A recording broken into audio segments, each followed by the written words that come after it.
Allah Subhanahu wa taala, pada kesempatan malam hari ini kita bisa berkumpul kembali untuk melanjutkan kajian kita di dalam kitab Fadlul Islam yang ditulis oleh Al-Imam Al-Mujaddid Muhammad bin Abdul Wahhab rahimahullahu taala.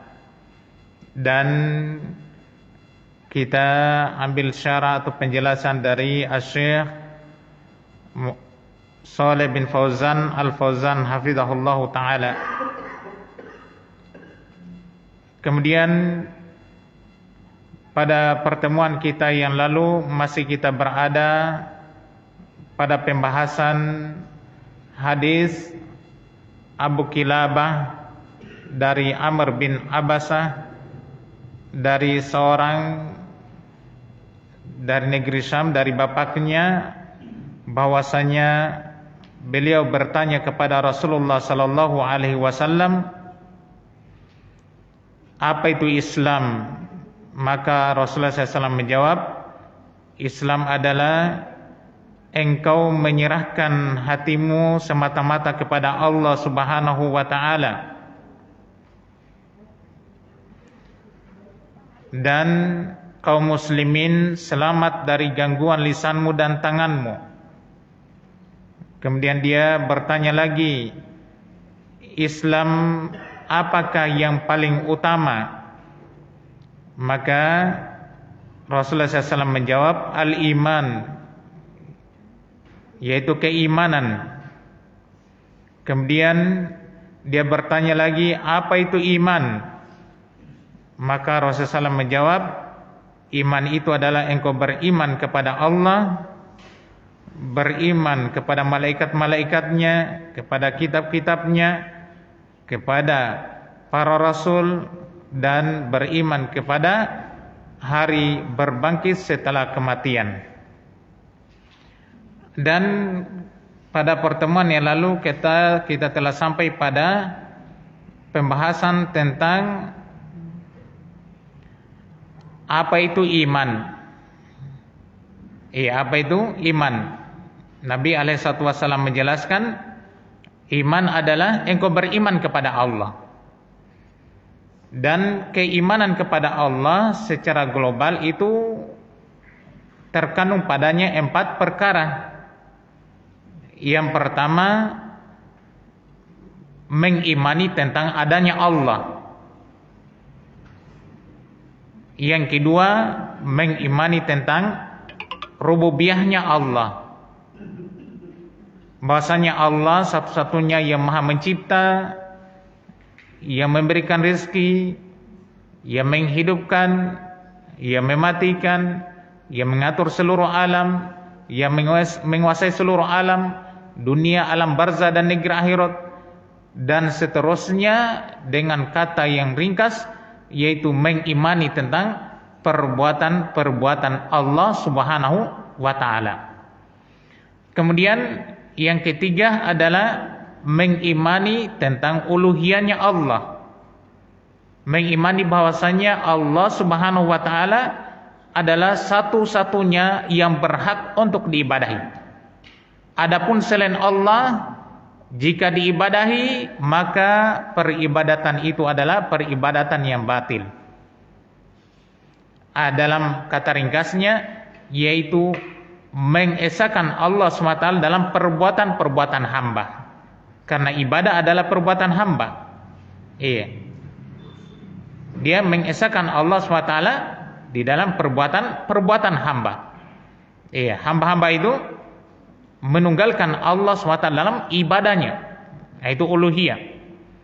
Kemudian yang keempat adalah menetapkan tentang nama-nama dan sifat-sifat Allah Subhanahu wa taala yang Allah dan Rasulnya telah tetapkan di dalam Al-Quran, atau Rasulullah SAW telah tetapkan hal itu di dalam hadis-hadisnya yang sahih, dengan tanpa ditolak, dengan tanpa dipalingkan, dengan tanpa dibagaimanakan, dan dengan tanpa diserupakan. Ini Empat yang merupakan kandungan keimanan kepada Allah Subhanahu wa taala. Siapa saja yang mampu mewujudkan empat kandungan dari keimanan kepada Allah Subhanahu wa taala ini, maka telah sempurna keimanannya kepada Allah. Kemudian yang kedua, keimanan kepada para malaikat. Yang mana para malaikat itu berada di alam gaib. Alam gaib yang tidak nyata. Malaikat adalah makhluk ciptaan Allah Subhanahu wa taala, yang mereka itu betul-betul menghamba semata-mata kepada Allah. Para malaikat tidak memiliki kekhususan adalah di dalam rububiyah, apalagi di dalam uluhiyah. Allah menciptakan para malaikat dari cahaya, dan Allah Subhanahu wa taala mengaruniakan kepada para malaikat ketaatan sempurna. Ketaatan sempurna terhadap perintah Allah Subhanahu wa taala, dan kekuatan untuk mewujudkan perintah itu. Ini memang para malaikat, kekhususan para malaikat. Memang Allah SWT karuniakan apa? Ketaatan sempurna, ketundukan sempurna.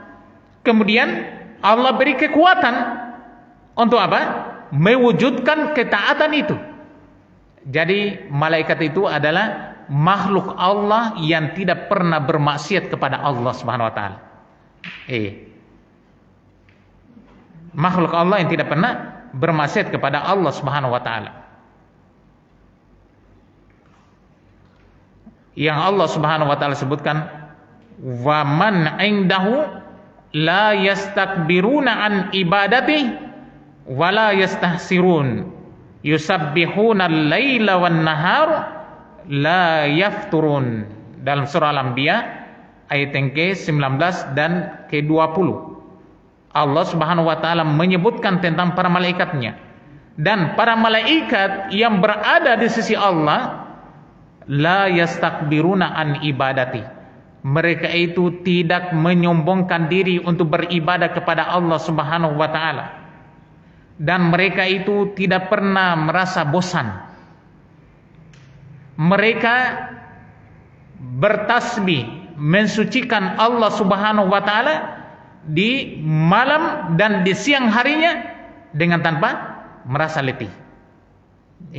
Dengan tanpa merasa letih. Memang sudah diberikan kekuatan, semangat, kesungguhan untuk melakukan perintah Allah Subhanahu wa taala. Dan para malaikat itu memiliki jumlah yang sangat banyak. Tidak ada yang mengetahui jumlah para malaikat kecuali Allah Subhanahu wa taala. Nabi kita Muhammad sallallahu alaihi wasallam itu tidak diberitahu oleh Allah Subhanahu wa taala berapa jumlah malaikat itu. Sebagaimana yang disebutkan di dalam Sahihain, Sahih Al-Bukhari dan Sahih Muslim dari sahabat Anas bin Malik radhiyallahu taala anhu tentang kisah Mi'rajnya Nabi alaihi wasallam ke Sidratul Muntaha. Kisah tentang Mi'raj, yakni naiknya, yakni Isra Mi'raj. Isra artinya perjalanan malam. Dari Masjidil Haram ke Masjidil Aqsa, itu namanya Isra. Mi'raj yaitu naiknya Nabi dari Masjidil Aqsa ke Sidratul Muntaha. Itulah disebut Isra Mi'raj. Di situ Nabi alaihissalam diangkat sampai Baitul Ma'mur di langit. Yang mana di Baitul Ma'mur itu setiap harinya sholat di dalamnya 70.000 malaikat setiap hari sholat di dalam Baitul Ma'mur itu. 70.000 malaikat. Dan tatkala mereka keluar, tatkala mereka sudah keluar dari Baitul Ma'mur di hari itu, maka mereka tidak pernah kembali lagi ke Baitul Ma'mur. Jadi setiap harinya 70.000 malaikat. Sekarang dikali berapa hari dunia? Tidak ada yang tahu kecuali Allah SWT. Menunjukkan apa? Sangat banyaknya jumlah para malaikat tersebut. Kemudian keimanan kepada para malaikat ini terkandung padanya 4 perkara. Keimanan kepada para malaikat terkandung padanya 4 perkara. Yang pertama, mengimani tentang adanya para malaikat. Artinya malaikat itu benar-benar ada, bukan hanya sekedar gambaran atau maknawi saja yang disebut dengan kekuatan maknawi. Tidak, tapi malaikat itu benar-benar ada. Benar-benar ada, punya jasad. Punya jasad, bukan hanya sekedar kekuatan maknawi. Ini yang pertama, yaitu mengimani tentang adanya para malaikat. Yang kedua, mengimani tentang nama-nama malaikat yang kita ketahui namanya. Nama-nama malaikat yang kita ketahui namanya. Seperti malaikat Jibril, malaikat Israfil, malaikat Munkar Nakir, malaikat Malik, Raqib Atid. Raqib Atid itu sifatnya malaikat yang mencatat amalan, yang biasa disebut malaikat Raqib, malaikat Atid. Tapi dia adalah sifatnya malaikat yang mencatat amalan hamba, yakni senantiasa dekat mengawasi. Raqib Atid. Nama-nama malaikat yang kita ketahui namanya. Adapun malaikat yang kita tidak ketahui namanya, kita imani secara global, bahwasanya memang para malaikat itu sangat banyak. Sebagaimana yang kita telah jelaskan sebelumnya, malaikat itu tidak ada yang mengetahui jumlahnya kecuali Allah Subhanahu wa taala. Sementara malaikat yang diberikan ilmu kepada kita tentang nama-nama mereka itu terbatas. Tidak semua malaikat diberikan ilmu kepada kita tentang nama mereka. Berarti apa? Adapun nama malaikat yang kita tidak ketahui, itu kita imani secara global, secara umum. Kemudian yang ketiga, dari kandungan keimanan kepada para malaikat adalah mengimani tentang apa yang kita ketahui dari sifat-sifat malaikat. Dari sifat-sifat malaikat. Seperti misalnya malaikat Jibril yang diberitahu kepada kita bahwasanya beliau memiliki 600 sayap. Malaikat Jibril diberitahu kepada kita dari Nabi alaihissalam, yang Nabi pernah melihat langsung malaikat Jibril ini dalam bentuk aslinya. Memiliki 600 sayap, dan sayapnya menutup ufuk karena luar biasanya besarnya malaikat Jibril tersebut. Menutup ufuk. Ini malaikat Jibril bentuk aslinya. Kita imani pula bahwasanya apa? Ada malaikat yang berubah bentuk dengan izin Allah pada suatu keadaan, seperti malaikat Jibril datang kepada Nabi alaihissalam di hadapan para sahabat dalam keadaan memiliki apa? Pakaian yang sangat putih, kemudian rambut yang sangat hitam, tidak ada tanda-tanda orang yang melakukan perjalanan safar, perjalanan jauh, sementara tidak ada seorang sahabat pun yang mengenalnya. Ternyata di akhir hadis Nabi mengatakan, hadza Jibril atakum yu'allimukum dinakum. Ini adalah malaikat Jibril yang datang kepada kalian mengajarkan agama kalian. Menjelma seperti seorang lelaki yang disebutkan kebanyakan wujudnya malaikat Jibril itu seperti salah seorang sahabat yang paling ganteng. Siapa sahabat yang paling ganteng? Dihya al-Kalbi. Seperti seorang sahabat yang paling gagah, Dihya al-Kalbi. Ini apa? Berkaitan dengan mengimani tentang apa yang kita ketahui dari sifat-sifat malaikat itu. Seperti misalnya juga malaikat yang menjelma seperti keberadaan seorang lelaki ketika memutuskan akan perkara malaikat rahmat dengan malaikat azab tentang apa? Seorang yang membunuh 100 jiwa. Kan di situ terjadi perselisihan antara malaikat azab dan malaikat rahmah. Siapa yang mau bawa rohnya ini? Malaikat rahmah mengatakan, saya yang mau bawa. Kenapa? Karena dia sudah bertaubat. Malaikat azab mengatakan, saya yang bawa karena dia belum bertaubat, belum sampai pada negeri yang dia tuju.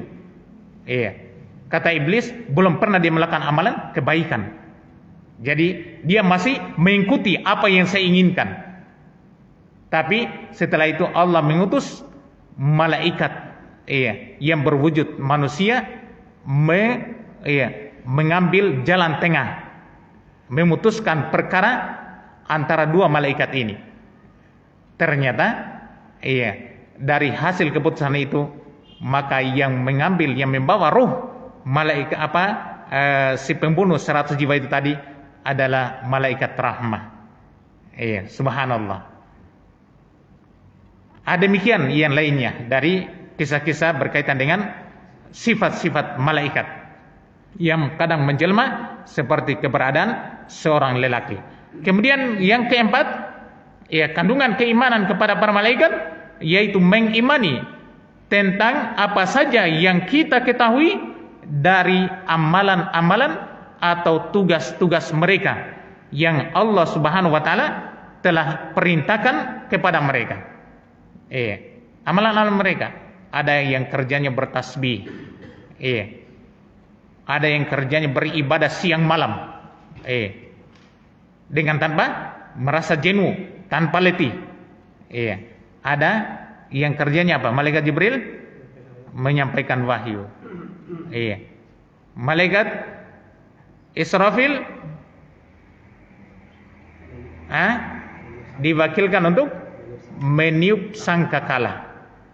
Jadi malaikat Israfil itu mulai dari ditugaskan sampai mau tegak hari kiamat, itu terus dia menunggu perintah dari Allah SWT. Kapan dia mau tiup sangkakala itu untuk dihancurkannya alam semesta. Ini malaikat Israfil ini sejak dia diperintah sampai kiamat siap sedia untuk meniup trompet setelah apa? Setelah diperintah oleh Allah Subhanahu wa taala. Kemudian ada malaikat yang diwakilkan untuk mengatur hujan dan tanaman. Malaikat Mikail. Ada namanya Malakul Maut. Malakul Maut yang diwakilkan untuk mencabut roh. Ada namanya malaikat penjaga neraka. Ada namanya malaikat penjaga neraka siapa? Malaikat Malik. Malaikat Malik. Sebagaimana perkataannya para penduduk neraka, ya Maliku, wahai Malik, yakni malaikat Malik. Liyaqdi alaina rabbuk, hendaknya Tuhan itu memutuskan kami, artinya sudah tidak ada keberadaan kami sudah supaya tidak disiksa lagi. Tapi tidak akan mungkin terus menerus kalian berada dalam neraka waliyadzubillah sampai seterusnya tanpa batas. Nauzubillahi min azabillah. Ada yang diwakilkan juga di alam rahim. Ada malaikat yang ditugaskan di alam rahim untuk menentukan ruh, menetapkan 4 perkara. Dan seterusnya dari tugas-tugas malaikat, termasuk yang menjaga amalan-amalan hamba. mencatat amalan hamba. Setiap amalan kita dicatat oleh malaikat secara terperinci, tidak ada satu amalan pun yang luput dari apa yang kita lakukan. Oleh karena itu, di antara faidah kita mengenal adanya malaikat yang diwakilkan kepada kita untuk mencatat amalan kita yang baik maupun yang jelek, maka di situ kita harus memiliki apa? Sifat waspada, mawas diri, berhati-hati terhadap melakukan amalan, karena setiap amalan kita akan tertulis dan nanti pada hari kiamat akan dipampangkan di hadapan kita tentang amalan-amalan tersebut, yang baik maupun yang jelek. Tidak ada satu pun yang tertinggal. Oleh karena itu Allah berfirman, "Wa nad'u mawazinal qista liyaumil qiyamah fala tudlamu nafsun syai'a." Dan kami akan letakkan timbangan keadilan pada hari kiamat, maka tidak ada suatu jiwa pun yang dizolimi di saat itu. Wa wudi'al kitabu fataral mujrimina musfiqina mimma fihi wa yaquluna ya wailatana ma li hadzal kitab la yughadiru shaghiratan wala kabiratan illa ahsaha wa wajadu ma amilu hadira wala yadlimu rabbuka ahada. Dalam surah Al-Kahfi juga Allah berfirman, wa wudi'al kitab, buku catatan amalan itu diletakkan, fataral mujrimina musfiqina mimma fihi, maka engkau melihat orang-orang yang banyak melakukan perbuatan dosa itu, musfiqina, mereka ketakutan terhadap apa yang tertulis dalam buku catatannya, wa yaquluna ya wailatana, dan mereka mengatakan alangkah celakanya kami, mali hadzal kitab, buku catatan apa ini, la yughadiru shaghiratan wala kabiratan illa ahsaha, dia tidak meninggalkan amalan amalan kebaikan ataupun amalan yang besar maupun yang kecil, semuanya tertulis secara terperinci.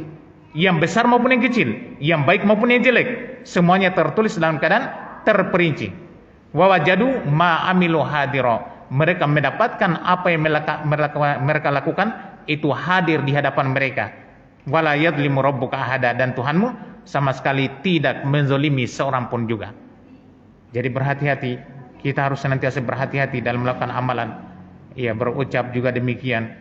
Kenapa? Karena ucapan kita juga akan tertulis, ma yalfizu min qaulin illa ladaihi raqibun atid. Itu tadi. Tidak sesuatu pun ucapan yang diucapkan kecuali di sisinya ada raqib, ada atid. Artinya ada malaikat yang senantiasa dekat mengawasi, mencatat. Nasallallahu as-salamata wal afiyah.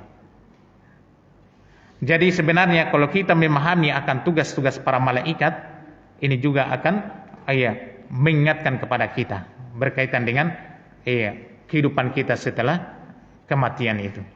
Tentang malakul maut, tentang yang mencatat amalan kita dan seterusnya. Ini keimanan terhadap para malaikat. Ada terkandung 4 hal. Kemudian selanjutnya keimanan terhadap kitab-kitab Allah. Keimanan terhadap kitab-kitab Allah Subhanahu wa taala. Yang dimaksud dengan kitab-kitab di situ adalah kitab yang Allah Subhanahu wa taala turunkan kepada para rasulnya. Ini yang dimaksud. Kitab yang Allah turunkan kepada para rasulnya. Itu sebagai rahmat dan petunjuk untuk makhluk. Untuk apa Allah turunkan kitab-kitab? Wahyu. Itu sebagai petunjuk dan juga sebagai rahmat untuk seluruh alam. Terus berkaitan dengan kitab Al-Quran. Dia seluruh alam, universal, tanpa membedakan kaum yang mana. Berbeda dengan kitab-kitab selain Al-Quran.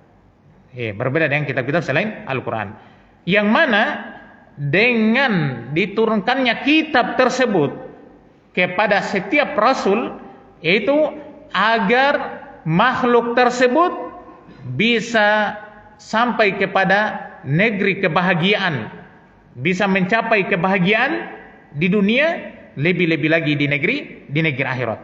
Itu. Kemudian keimanan terhadap kitab-kitab Allah ini terkandung padanya 4 perkara pula. Terkandung padanya 4 perkara pula. Yang pertama, mengimani bahwa turunnya kitab-kitab itu benar-benar berasal dari sisi Allah Subhanahu wa taala. Turunnya kitab-kitab itu benar-benar datang dari sisi Allah Subhanahu wa taala. Allah Subhanahu wa taala sangat banyak menyebutkan dalam Al-Qur'an. Hamim.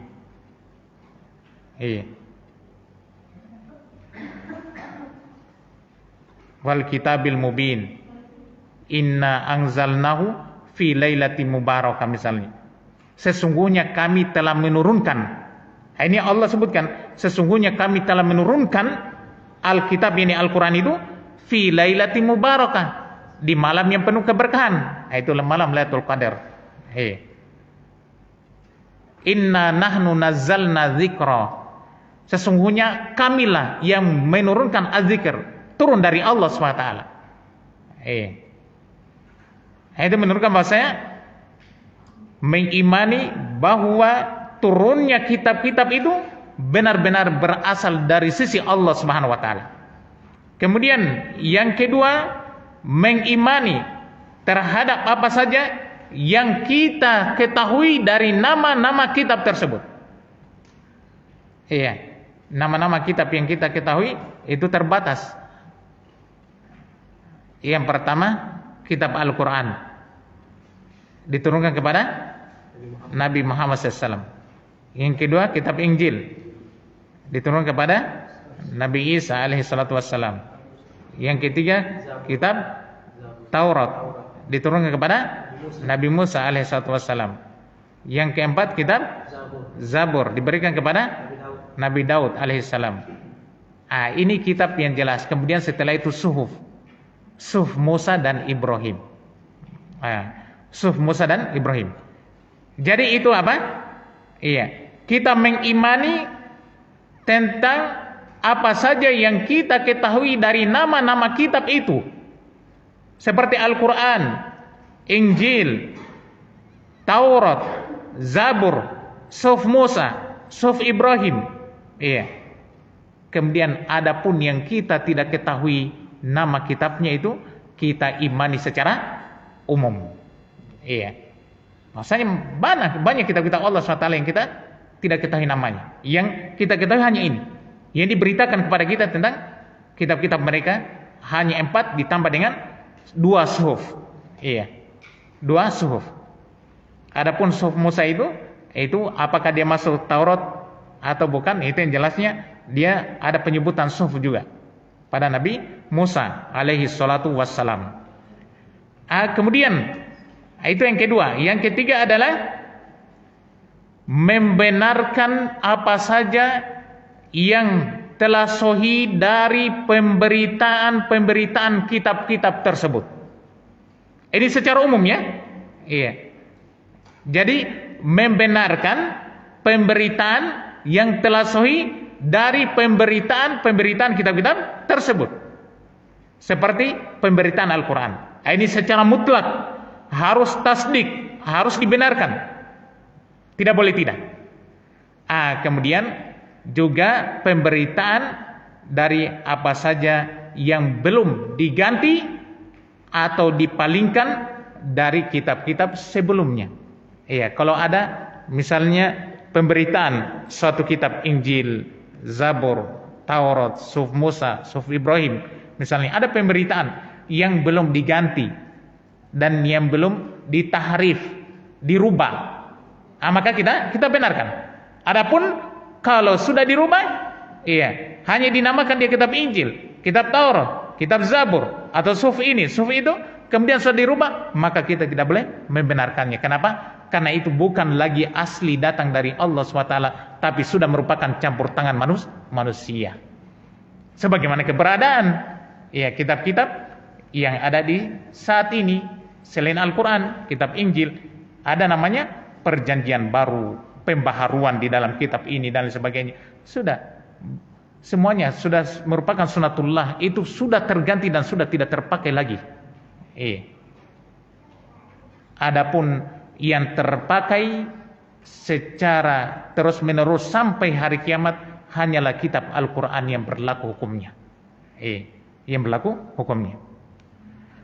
Itu yang ketiga. Kemudian yang keempat adalah beramal dengan hukum-hukum kitab yang belum dihapus hukumnya, belum dinasakh.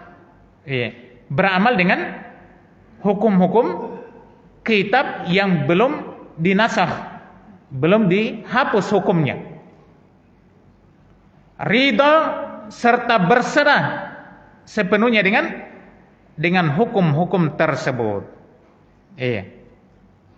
Baik itu kita ketahui, kita pahami hikmah dari pensyariatan tersebut atau kita tidak memahaminya. Sekarang perhatikan. Kenapa? Karena ini apa? Beramal dengan hukum-hukum kitab yang belum dinasakh hukumnya, yang belum dihapus. Tentu saja hanya ini berkaitan dengan Al-Quran. Oleh karena itu, seluruh kitab-kitab sebelumnya itu hukumnya sudah mansukh. Seluruh kitab-kitab sebelumnya semuanya sudah mansukh. Jadi tidak ada pernyataan lagi, ini kan kitab Taurat, ini kan kitab Injil, ini juga wahyu dari Allah, kan kitab Injil. Semua hukum-hukum itu telah mansukh setelah datangnya Al-Quran, dihapus dengan Al-Quran. Oleh karena itu yang wajib bagi kita apa? Beramal dengan Al-Quran itu. Beramal dengan Al-Quran itu. Oleh karena itu nanti akan datang pembahasan di dalam kitab ini terkait ketika Umar memegang lembaran-lembaran Injil atau Taurat, maka Nabi tegur dengan keras. Seakan-akan tidak mau mencukupkan dengan Al-Quran yang datang kepada Nabi kita Muhammad SAW. Baik itu kandungan keimanan kepada terhadap kitab-kitab Allah SWT. Yang pertama apa? Mengimani bahwasanya turunnya kitab itu datang benar-benar dari sisi Allah SWT. Yang kedua, mengimani tentang apa? Nama-nama kitab yang kita ketahui namanya. Adapun yang kita tidak ketahui namanya maka kita imani secara global. Kemudian yang ketiga, mengimani tentang apa? Membenarkan apa yang telah sahih dari pemberitaan kitab-kitab tersebut seperti Al-Quran ataupun pemberitaan kitab-kitab sebelumnya yang belum diganti atau dirubah. Kemudian yang keempat adalah beramal dengan apa? Dengan hukum-hukum kitab yang belum dinasakh, belum dimansukh. Dan tentu saja ini hanya berlaku pada Al-Quran. Adapun selainnya itu semuanya sudah mansukh, sudah terhapus hukumnya. Kemudian beriman kepada para rasul. Beriman kepada para rasul, yakni yang diutus oleh Allah SWT. Beriman kepada para rasul juga terkandung padanya beberapa perkara. Ini kita langsung ringkas saja. Kita disebutkan berkaitan dengan Rasul yang pertama, Rasul yang terakhir dan seterusnya. Terkandung padanya 4 perkara. Yang pertama, mengimani bahwasanya risalah yang mereka bawa itu benar-benar datangnya dari Allah Subhanahu wa taala. Risalah yang mereka bawa itu benar-benar datangnya dari sisi Allah Subhanahu wa taala. Oleh karena itu, siapa saja yang kafir terhadap salah satu risalah, perhatikan ini penting ini. Siapa saja yang kafir terhadap salah satu risalah dari para rasul semuanya, maka dia telah mengkafiri seluruh risalah para rasul. Kalau dia kafir misalnya risalahnya Nabi Muhammad SAW, maka dia sebenarnya telah mengkafiri seluruh risalah para rasul, mulai dari Rasul Nuh sampai Nabi Muhammad SAW. Ini bahayanya orang apa? Yang mengkufuri risalah Nabi Muhammad SAW dan dia mengaku beriman kepada risalahnya Nabi Isa atau Nabi Musa. Anda teranggap, Anda teranggap. Dia tetap dihukumi kufur terhadap ajaran agama Allah Subhanahu wa Ta'ala. Kemudian yang kedua, mengimani tentang nama para rasul yang kita ketahui namanya. Yang kita ketahui namanya. Muhammad, Ibrahim, Musa, Isa, Nuh dan lain sebagainya alaihi wassalatu wassalam. Adapun yang kita tidak ketahui namanya, kita imani secara global. Kemudian yang ketiga, membenarkan apa saja yang telah sahih pemberitaan dari mereka. Membenarkan apa saja yang telah sahih dari pemberitaan mereka. Kemudian yang keempat adalah beramal dengan syariat Rasul yang diutus kepada kita. Jadi perhatikan yang keempat, beramal dengan syariat Rasul yang diutus kepada kita, yaitu syariat Nabi Muhammad sallallahu alaihi wasallam. Itu saja. Ini keimanan kepada para rasul. Berarti sudah selesai ya. Berarti apa? Perhatikan, mulai dari keimanan kepada Allah sampai keimanan kepada para rasul, itu ingat 4 kandungan keimanannya semua. Supaya memudahkan bagi kita. Ingat 4 kandungan keimanan terhadap semua itu. Nanti insya Allah kita selesaikan pada pertemuan yang akan datang berkaitan dengan keimanan terhadap hari berbangsa setelah kematian. Barakallahu fikum, mengaruniakan kepada kita keimanan berkaitan dengan keimanan kepada Allah, keimanan kepada kitab-kitabnya, para rasulnya, hari berbangkit, takdir baik dan takdir buruk, dan komitmen serta kokoh di atas hal tersebut sampai kematian pun datang menjemput kita. Semoga Allah Subhanahu wa Ta'ala menjadikan amalan kita ini di timbangan amalan kebaikan, dan semoga hal ini pula dan keselamatan Ta'ala memudahkan kita semua dan mengumpulkan kita semua di dalam surganya. Hadanallahu wa ajmain wa sallallahu ala Muhammadin wa ala alihi wa ashabihi wa sallama tasliman katsira. Subhanakallahumma wa bihamdik asyhadu an la ilaha illa anta astaghfiruka wa atubu ilaik. Wa akhiru da'wana alhamdulillahi rabbil alamin. Wassalamualaikum warahmatullahi wabarakatuh.